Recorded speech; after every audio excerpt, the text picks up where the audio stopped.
नमस्कार दोस्तों, स्वागत है आपका एक बार फिर से आर्य लोक यूट्यूब चैनल पर। अगर आप अपने जीवन में कुछ नया सीखना चाहते हैं तो चैनल को सब्सक्राइब जरूर करिएगा। दोस्तों, बहुत समय पहले की बात है। एक राजा को उपहार में किसी ने बाज के 2 बच्चे भेंट किए। वे बड़ी ही अच्छी नस्ल के थे और राजा ने कभी इससे पहले इतने शानदार बाज नहीं देखे थे। राजा ने उनकी देखभाल के लिए एक अनुभवी आदमी को नियुक्त कर दिया। कुछ समय पश्चात राजा ने देखा कि दोनों बाज काफी बड़े हो चुके थे और अब पहले से भी शानदार लग रहे हैं।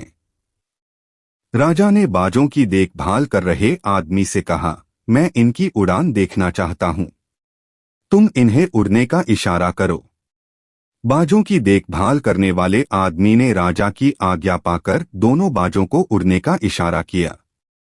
इशारा मिलते ही दोनों बाज उड़ान भरने लगे, लेकिन एक बाज तो आसमान की ऊंचाइयों को छूने लगा, पर दूसरा कुछ ऊपर जाकर वापस उसी डाल पर आकर बैठ गया जिस पर से वो उड़ा था। यह देख राजा को कुछ अजीब लगा। उसने बाजों की देखभाल करने वाले से पूछा, क्या बात है? जहां एक बाज इतनी अच्छी उड़ान भर रहा है, वही ये दूसरा बाज उड़ना ही नहीं चाह रहा। सेवक बोला, जी हुजूर, इस बाज के साथ शुरू से यही समस्या है, वो इस डाल को छोड़ता ही नहीं। राजा को दोनों ही बाज प्रिय थे और वो दूसरे बाज को भी उसी तरह उड़ता देखना चाहते थे।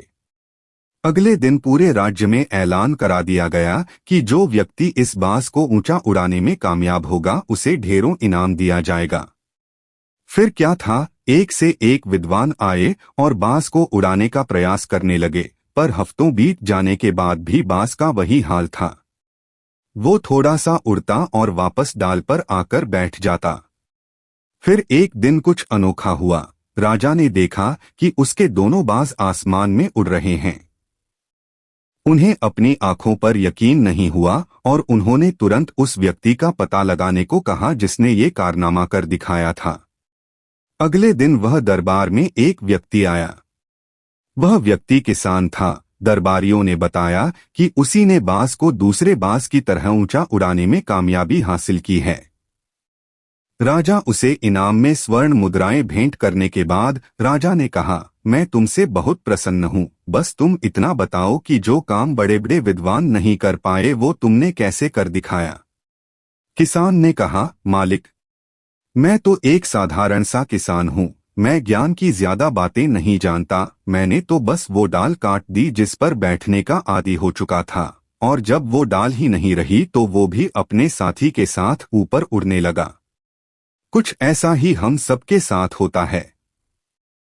हम सभी ऊंची उड़ान भरने के लिए ही बने हैं, लेकिन कई बार हम जो कर रहे होते हैं उसके इतने आदी हो जाते हैं कि अपनी ऊंची उड़ान भरने की क्षमता को भूल जाते हैं। इसके लिए हमें अपने मन की विषय वासनाओं रूपी डाल को काटना होगा, तभी हम वो कर पाएंगे जो हम करना चाहते हैं।